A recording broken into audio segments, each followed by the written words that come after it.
The manufacturers claim that the green feed produced is palatable, nutritious, and free from contamination. The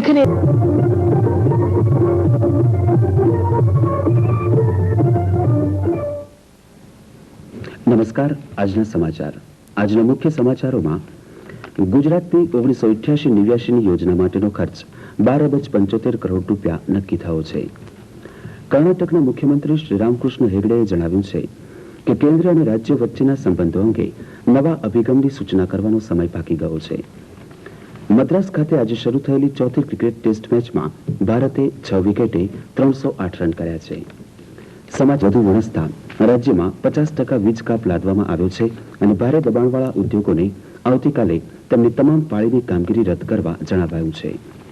Gujarat વિદ્યુત board દ્વારા કરવામાં આવેલી અપીલને કારણે વડોદરા નજીક આવેલા આઈપીસીએલ જેવા મોટા વીજ વપરાશકારો પણ આ વીજ કાર્યક્રમો તૈયાર કરવા અંગેનું સંકલન હાલમાં શૈક્ષણિક સંશોધન અને તાલીમ અંગેની રાષ્ટ્રીય કાઉન્સિલ કરી રહી છે.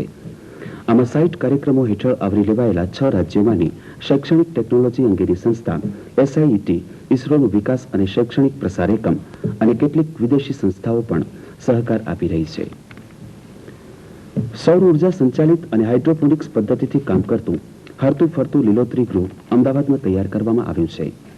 રોજનું સરેરાશ 150 કિલોગ્રામ ઘાસ તૈયાર કરતા આ ગ્રીન હાઉસમાં ઘાસ ઉપરાંત મેથીની ભાજી, જવ, મકાઈ તથા અન્ય શાકભાજી ઝડપથી ઉગાડી શકાય છે.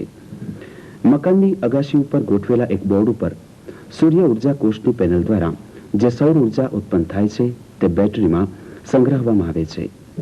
આ ગ્રીન હાઉસમાં ઘાસ ઉગાડવા માટે પાણીનો પંપ, અંદરના હવામાનનું નિયમન કરવાની કુલિંગ સિસ્ટમ, રોપાની વૃદ્ધિ માટે પ્રકાશ સંશ્લેષણની ક્રિયા, સૂર્યપ્રકાશની ગેરહાજરી એટલે કે રાત્રિ દરમિયાન વીજ ઉર્જાનું ઉત્પાદન સોલારમાંથી કરવામાં આવે છે.